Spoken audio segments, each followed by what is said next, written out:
नमस्कार, prime news देख रहे हैं आप। मैं हूं आपके साथ पूजा मोहन पांडे। प्रहलाद जोशी का इस्तीफा हो गया है क्योंकि देश की राजनीति में शिक्षा का मुद्दा आखिरकार सत्ता के दरवाजे तक पहुंच गया। पेपर लीक विवाद और छात्रों के लगातार विरोध के बीच केंद्रीय शिक्षा मंत्री धर्मेंद्र प्रधान, जिनके नाम के आगे अब पूर्व लग चुका है, इस्तीफा आधिकारिक रूप से स्वीकार हुआ। राष्ट्रपति द्रौपदी मुर्मू ने प्रधानमंत्री की सलाह पर संविधान के अनुच्छेद 75(2) के तहत उनका इस्तीफा मंजूर किया है, जबकि प्रहलाद जोशी को शिक्षा मंत्रालय का अतिरिक्त प्रभार सौंपा गया है। और यह सिर्फ एक मंत्री के जाने की खबर नहीं है, बल्कि उस दबाव की भी कहानी है जिसने सरकार को बड़ा फैसला लेने पर मजबूर किया। अब सवाल सिर्फ इस्तीफे का बिल्कुल नहीं है, बल्कि उस व्यवस्था का है जिसने लाखों छात्रों के भविष्य को सवालों के घेरे में खड़ा कर दिया। क्या मंत्री बदलने से शिक्षा व्यवस्था बदल जाएगी?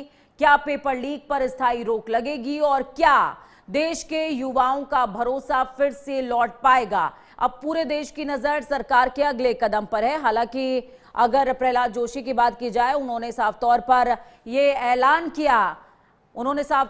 ऐलान किया और कहा कि मैं पूरी कोशिश करूंगा कि पूरी निष्ठा और ईमानदारी से युवाओं के भरोसे और प्रधानमंत्री नरेंद्र मोदी के भरोसे पर खरा उतर पाऊं। और अब देखना यह होगा कि जो दारोमदार प्रहलाद जोशी के कंधों पर आन पड़ा है, हालांकि वो विभाग में कई महत्वपूर्ण जिम्मेदारियां संगठनात्मक तौर पर भी और राजनैतिक तौर पर भी दोनों ही तरह से उठा चुके हैं, तो ऐसे में वरिष्ठ मंत्रिमंडल की अगर बात की जाए, वरिष्ठता के आधार पर मंत्रिमंडल में स्थान की बात की जाए, तो प्रहलाद जोशी उनमें से आते हैं जिनको शिक्षा विभाग मिला है। और अब देखना यह होगा कि प्रहलाद जोशी के हिस्से में जब ये जिम्मेदारी, जब ये दारोमदार गया है, उसके बाद किस तरह की तस्वीरें सामने आती हैं। ग्राफिक्स के जरिए कुछ अहम चीजें आपको बताएंगे जो आपके लिए शायद जानना बेहद जरूरी हो जाता है। क्या है जरूरी आपके लिए आज जानना? ग्राफिक्स के जरिए समझिए। इस्तीफे से लेकर के नियुक्ति तक, इस्तीफे के बाद जो नई जिम्मेदारी है वो किस तरीके से चेंज होती हुई। राष्ट्रपति ने धर्मेंद्र प्रधान का इस्तीफा स्वीकार कर लिया है। एक तरफ आपको धर्मेंद्र प्रधान नजर आएंगे, दूसरी तरफ आपको प्रहलाद जोशी। प्रधानमंत्री की सलाह पर आधिकारिक तौर पर इसको मंजूरी मिली। आपको यह समझना पड़ेगा कि जो आर्टिकल 75(2) है उसके तहत मंजूरी प्रधानमंत्री की संस्तुति पर ही मिलती है। संविधान के अनुच्छेद 75(2) जिसका भी मैंने जिक्र किया, इसी के तहत यह कार्रवाई हुई है। यह प्रधानमंत्री का विशेषाधिकार होता है। जैसे पूर्व के समय में आपने राजाओं के विशेषाधिकार के बारे में सुना होगा, पढ़ा होगा। प्रहलाद जोशी को फिलहाल शिक्षा मंत्रालय का अतिरिक्त प्रभार मिल गया है और पहले से उनके पास खाद्य एवं उपभोक्ता मामलों का जो मंत्रालय है वो मौजूद है, यानी कि वो दोनों ही मंत्रालय संभालने वाले हैं। अंतरिम व्यवस्था से मंत्रालय का कामकाज प्रहलाद जोशी देखने वाले हैं। ये व्यवस्था स्थायी नहीं है, अंतरिम है। अब आप कहेंगे स्थायी और अंतरिम में अंतर क्या होता है? ये अतिरिक्त प्रभार है। शिक्षा मंत्रालय में स्थायी नियुक्ति पर आगे फैसला होगा, जैसा कि ये माना जा रहा है कि अभी कैबिनेट में रीशफल इलेक्शन करीब आते आते हो सकते हैं, तो हो सकता है कि देश को नया शिक्षा मंत्री, स्थिर शिक्षा मंत्री मिले। दूसरी तरफ एक और बड़ी अपडेट जो आपको समझनी चाहिए कि किस तरीके से इस पूरे के पूरे घटनाक्रम में तमाम चीजें परिवर्तित होती हुई, बदलती हुई तेजी से नजर आई हैं। साथ ही समझते चलिए प्रहलाद जोशी कौन है। 2004 से लगातार सांसद, मंत्री, विधायक की भूमिका में रहे। 2012 से 16 तक भाजपा के कह सकते हैं कि प्रतिनिधि के तौर पर चुने गए हैं। खाद्य एवं उपभोक्ता मामलों के मंत्री भी हैं प्रहलाद जोशी, और इनको आपने संगठन में बहुत बड़े काम करते हुए देखा होगा। अब इनके पास शिक्षा मंत्रालय का प्रभार है। संगठन और प्रशासन दोनों में काफी लंबा अनुभव है प्रहलाद जोशी के पास, और कई सारे मामलों में ये कर्नाटका के अगर बात की जाए तो कर्नाटका में ये अहम भूमिका निभाते हुए नजर आए थे। तो 2004 से लगातार लोकसभा के चुनाव जीतते रहे हैं प्रहलाद जोशी।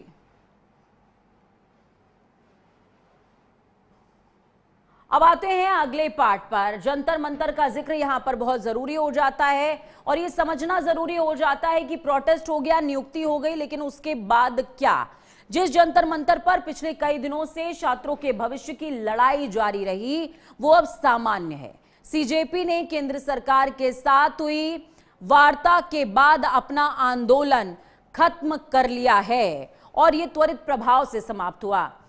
आंदोलन को खत्म करने के ऐलान के साथ ही संगठन ने दावा किया कि सरकार ने उसकी सभी प्रमुख मांगे स्वीकार कर ली हैं। इसके बाद प्रदर्शनकारी जंतर मंतर से देर रात लौटते नजर आए और ये सिलसिला अभी भी जारी है।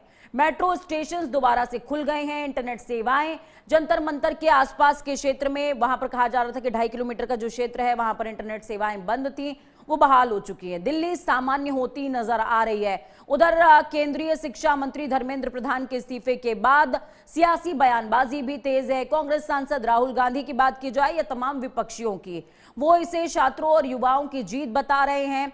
और इस बीच राहुल गांधी ने कहा कि ये किसी एक व्यक्ति की हार नहीं बल्कि जवाबदेही की जीत है। उन्होंने आरोप लगाया कि पिछले कुछ सालों में शिक्षा व्यवस्था को लगातार कमजोर किया गया और उसका निजीकरण बढ़ाया गया है।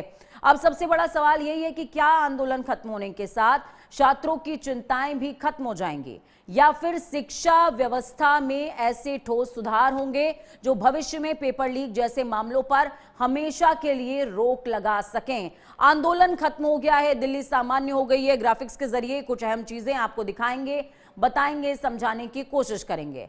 दिल्ली सामान्य होती हुई नजर आ रही है और उसका नतीजा ये बैठक थी। दिल्ली में हालात पूरी तरीके से अब नॉर्मल होने की तरफ आगे बढ़ रहे हैं। आंदोलन खत्म हो चुका है और दिल्ली अपनी नॉर्मल लाइफ की तरफ, नॉर्मल रूटीन की तरफ आगे बढ़ रही है। जितने बंद मेट्रो स्टेशन थे ऐलान के बाद कि आंदोलन खत्म हो चुका है, जब कूच करने लग गए तमाम आंदोलनकारी या यूं कहें कि प्रदर्शनकारी, उसके बाद मेट्रो सेवाएं खोल दी गई, इंटरनेट सेवाएं बहाल हो चुकी हैं, दिल्ली में रिस्टोर की जा चुकी हैं। और इसी तरीके से अगर बात की जाए तमाम अन्य पहलुओं की, तो कई इलाकों से सुरक्षा बैरिगेटिंग्स हटा लिए गए।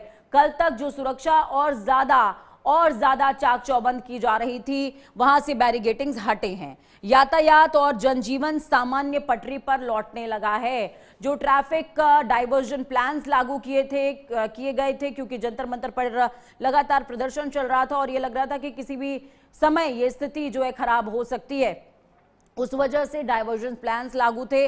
अब सब कुछ नॉर्मल की कैटेगरी में जा चुका है। धर्मेंद्र प्रधान के बाद आंदोलन भी खत्म हो गया। राहुल बोले ये युवाओं की जीत है, लेकिन उन्होंने ये भी कहा है कि शिक्षा के मामले पर कांग्रेस लगातार ये लड़ाई जारी रखेगी। इस दौरान राहुल गांधी ने अपने बयान के दौरान ये भी कहा कि आरएसएस ने पूरे सिस्टम को अंदर से खोखला कर दिया है। सीजेपी का आंदोलन खत्म हो गया है, सरकार झुक गई है और सरकार के झुकने के साथ, आंदोलन खत्म होने के ऐलान के साथ जंतर मंतर खाली हो गया। लेकिन एक बहुत ही दिलचस्प बात जो आपको समझनी चाहिए, जो आपके जानने लायक, आप ये सोच रहे होंगे कि अभिजीत दीप के जो मंच से बहुत ज़्यादा एग्रेसिवली कल बोलते हुए नजर आ रहे थे, हालांकि बीमार भी थे, लेकिन ये खुशी का क्षण था तो उन्होंने ऊर्जा बिल्कुल भी अपनी कम नहीं होने दी और बहुत ऊर्जा के साथ अपनी पूरी ताकत इकट्ठी करके वो युवाओं को संबोधित करते हुए नजर आए। लेकिन आपके जहन में ये सवाल होगा, मंच हट चुका है जंतर मंतर से, नेहा, आशुतोष रांका और साथ ही साथ सौरभ दास और अभिजीत दीप के, ये सब गए कहां? ये भी आपके जहन में सवाल आ रहा होगा। फिलहाल अभिजीत दीपके ने कहा कि अब मैं सोने जा रहा हूं और कुछ समय के बाद मैं किसी से भी बातचीत करूंगा। तो देखिए, जंतर मंतर खाली हो गया है, दिल्ली फिर से सामान्यता की तरफ आगे बढ़ रही है। लेकिन युवा शक्ति ने यह तय बात है कि देश में एक तरीके का बज़ जरूर क्रिएट किया है और ये बज़ क्या है आपको समझना पड़ेगा। ये बज़ इस बात का है कि जेनजीज जो हैं उनकी भाषा आपको समझनी पड़ेगी, उनकी तरह आपको रिएक्ट करना पड़ेगा, वरना आप जो है उनके साथ में स्टैंड नहीं कर सकते, उनके साथ मूव नहीं कर सकते। ये बीते दिनों दिल्ली ने पूरे देश को बताया है और पूरे विश्व को भी बताया है। जनजीज का ये आंदोलन जिसने प्रधानमंत्री नरेंद्र मोदी के संवाद स्तर में भी परिवर्तन लाया, ये बहुत बड़ा मूवमेंट था और साथ ही साथ बहुत सारे अन्य परिवर्तन देखने को मिले हैं जो 2027 के चुनावों में आपको लगभग सभी दलों के पैटर्न को चेंज करते हुए नजर आने वाले हैं। ट्विंकल मेरी सहयोगी जुड़ी हुई हैं लगातार। ट्विंकल सदन के मामलों में भी मुझसे बातचीत करती हैं, सुबह सवेरे जुड़ती हैं, मेरी सहयोगी हैं। ट्विंकल, जिस तरीके से यह आंदोलन हुआ, धर्मेंद्र प्रधान का इस्तीफा आया, लेकिन अभी भी शिक्षा मंत्री बीजेपी का ही है, ये तय बात है। लेकिन जब अभिजीत दीपके से पूछा गया था कल कि भाई आपने प्रोटेस्ट कर लिया, आपने शिक्षा मंत्री हटा लिया, लेकिन अभी भी तो मंत्री बीजेपी का ही है, तो वहां पर अभिजीत दीपके ने एक स्टेटमेंट दिया था कि अगर कोई एम्प्लॉय काम अच्छा नहीं करता तो उसको क्यों हटा दिया जाता है। तो जवाब वहां पर यह था कि ताकि अन्य जो एम्प्लॉयज हैं उनके मन में दहशत बैठे, यानी कि अब राजनीतिक पार्टीज को जनजीज के मंतव्य को, उनके कह सकते हैं कि मेंटल स्टेटस को समझना पड़ेगा कि अगर मेस किया तो छोड़े नहीं जाओगे। जिस तरीके से कल धर्मेंद्र प्रधान का इस्तीफा हुआ, उसके बाद जो जेंजीज में उत्साह देखने को मिला, खुशी देखने को मिली, जंतर मंतर पर जिस तरीके से तस्वीरें सामने आई, लोगों ने बड़े जोर शोर से उसका स्वागत किया है। नहीं आ रही है तो देखिए, धर्मेंद्र प्रधान के बाद आंदोलन जरूर जो है यहाँ पर खत्म होता हुआ नजर आया, लेकिन ये मैसेज बहुत क्लियर है क्योंकि सियासत के अब कई सारे एंगल्स सामने आते हुए नजर आएंगे। समझौते के बाद छात्र आंदोलन खत्म हो चुका है, लंबे संघर्ष के बाद बड़ी जीत मिली है और ये बड़ी जीत कई सारी चीजें 360 डिग्री ये बताने के लिए काफी हैं कि अब सियासत का जो तौर तरीका है वो बदलने वाला है। जंतर मंतर खाली होता हुआ नजर आ रहा है।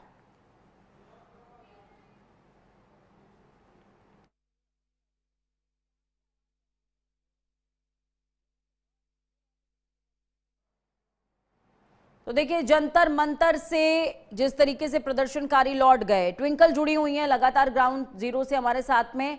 ट्विंकल, माफ कीजिएगा, न्यूज रूम से जुड़ी हैं ट्विंकल। ट्विंकल, जिस तरीके की तस्वीरें जंतर मंतर से हमें देखने को मिली, ये तय बात है कि आगामी दिनों के अंदर राजनीतिक दलों का जो मूवमेंट है, जो उनके सोचने का एंगल है और जनता से कनेक्ट करने का एंगल है, वो सब कुछ अब चेंज होने वाला है। और जेंजीज ने ये बताया है कि अगर मिस किया तो मिस आउट हो जाओगे। बिल्कुल, जिस तरीके से कल तस्वीरें सामने आई हैं पूजा, वो बेहद चौंकाने वाली है, क्योंकि जिस तरीके से धर्मेंद्र प्रधान ने अपना इस्तीफा सौंपा और उसके बाद जंतर मंतर पर एक खुशी की लहर देखने को मिली। जो इतने समय से प्रदर्शन कर रहे थे छात्र और प्रदर्शनकारी और कार्यकर्ता, लगातार इस्तीफे की मांग कर रहे थे, तो कल धर्मेंद्र प्रधान ने अपना इस्तीफा दे दिया। लेकिन अभी यह सवाल खड़ा होता है कि जब उन्होंने इस्तीफा दिया तो उन्होंने एक बात कही कि युवा पहले है, देश के लिए, देश को चलाने के लिए युवा ज्यादा भागीदारी दिखाता है अपनी, इसीलिए मैंने अपना इस्तीफा दिया है। अगर उन्होंने ये बात समझी है तो पहले ही क्यों नहीं इस्तीफा दे दिया था? इतना समय क्यों लगा उनको इस्तीफा देने में? उन्होंने पहले ही क्यों नहीं दे दिया? क्योंकि लगातार प्रदर्शन हो रहा था, लगातार सरकार से मांग उठाई जा रही थी। लेकिन कल जब इस्तीफा दिया, चलिए बढ़िया बात है कि उन्होंने इस्तीफा दिया। अब युवाओं में ज्यादा जोश देखने को मिल रहा है, लगातार उनकी मांगे भी पूरी कर दी गई हैं। अब जंतर मंतर से लोगों को हटा भी दिया गया है, प्रदर्शन शांत हो गया है। लेकिन अब बड़ा सवाल यह है कि सदन की कार्रवाई जो लंबे समय से स्थगित चलती आ रही है, लगातार कार्रवाई भंग होती है, तो क्या अब सुचारू रूप से चल पाएगी? सोमवार से लगातार अब देखना यह बेहद दिलचस्प होगा कि सदन की कार्रवाई कैसे चलेगी और विपक्ष उसको कैसे लेकर चलता है आगे, क्योंकि अब इस्तीफा हो गया है, सबसे बड़ी मांग वही थी। और अब देखना बेहद दिलचस्प होगा कि सदन की कार्रवाई सुचारू रूप से चलती है या फिर से स्थगित होती है। बिल्कुल, क्योंकि देखिए, प्रधानमंत्री नरेंद्र मोदी ने भी जब देर रात वीडियो पोस्ट किया था ट्विंकल, उसमें उन्होंने साफ तौर पर सोमवार का जिक्र किया था कि सोमवार को सदन के पटल पर कई अहम बिल रखे जाने हैं और तमाम सांसदों को सदन में मौजूद रहने के लिए कहा गया था। हालांकि व्हिप नहीं जारी हुआ बीजेपी की तरफ से या यूं कहें कि एनडीए की तरफ से अपने सांसदों के लिए, लेकिन उन्होंने बहुत ही मजबूती के साथ और संख्या बल में अपने सांसदों को सदन में रहने के लिए जरूर कहा था। क्या सोमवार का दिन बेहद इंपॉर्टेंट होने वाला है? क्योंकि लगातार अगर सत्ता पक्ष की बात कर ली जाए ट्विंकल, तो सत्ता पक्ष ये कहता रहा कि हम चर्चा करना चाहते हैं और विपक्ष कहता रहा हम भी चर्चा चाहते हैं, लेकिन दोनों के बीच खींचतान देखने को मिली। इतिहास में मेरे ख्याल से ये पहली बार हुआ है जब सदन के अंदर सत्ता पक्ष और विपक्ष दोनों आमने सामने खड़े होकर के एक दूसरे के लिए प्रोटेस्ट कर रहे थे। अब ऐसे में क्या सोमवार का दिन जंतर मंतर की आवाज के साथ थोड़ा परिवर्तित नजर आएगा? क्या लगता है कि विपक्ष के जो रवैये हैं वो थोड़े से नरम नजर आएंगे ताकि जो बिल्स हैं उन पर एटलीस्ट डिस्कशन हो सके? 7 बिल पेंडिंग है अभी। बिल्कुल पूजा, सभी की निगाहें सोमवार पे टिकी हुई हैं, मतलब कल, क्योंकि कल सदन की कार्रवाई फिर से शुरू होगी। लोकसभा राज्यसभा में देखना बेहद दिलचस्प होगा कि किस तरीके से कार्रवाई आगे बढ़ती है, क्योंकि लगातार विपक्ष जमकर नारेबाजी कर रहा था, हंगामा कर रहा था और लगातार इस्तीफे की मांग उठा रहा था। लेकिन अब इस्तीफा हो चुका है धर्मेंद्र प्रधान का।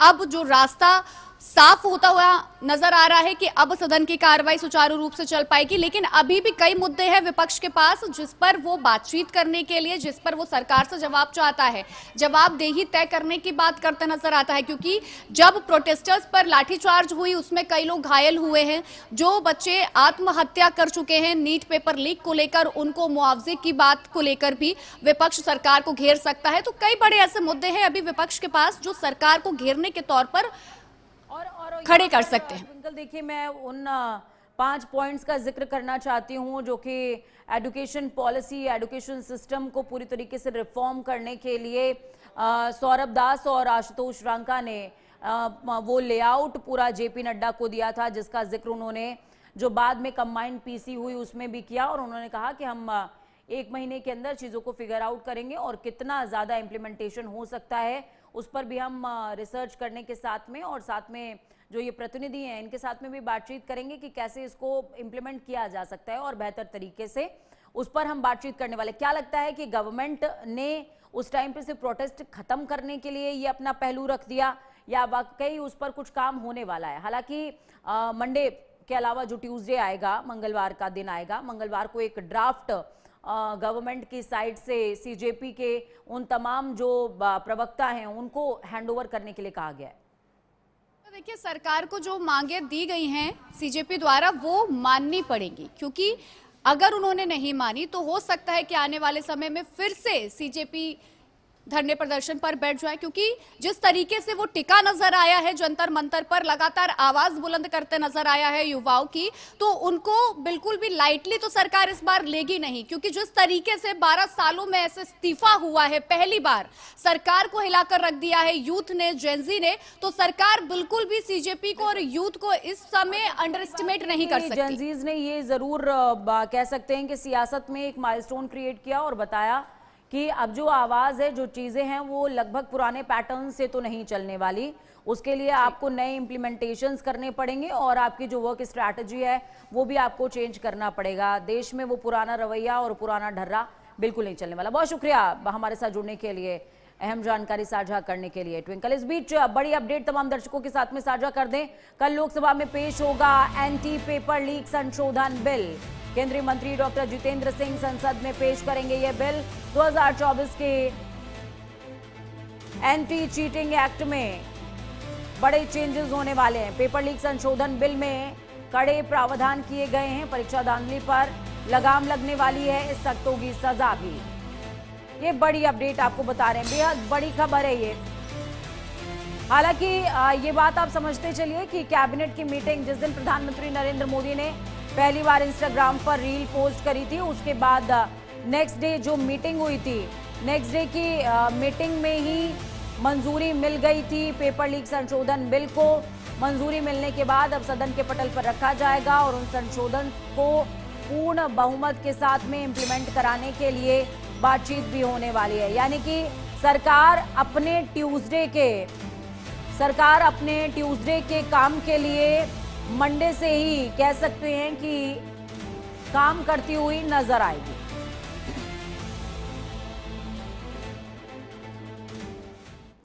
तो देखिए, युवाओं की शक्ति आपने देखी, सामर्थ्य आपने देखा, और ये भी देख लीजिए कि मंगलवार को ड्राफ्ट देना है सरकार को, सीजेपी को, और उससे पहले सोमवार को बिल सदन के पटल पर रखा जाएगा। अब देखना यह होगा कि विपक्ष इस बिल पे कितना समर्थन करता है, कितना सहयोग करता है, कितना साथ देता है, ताकि कह सकते हैं कि बहुमत के साथ में ये बिल पारित हो जाए। हालांकि कैबिनेट ने मंजूरी पहले ही दे दी है। वक्त छोटे से ब्रेक के उस पार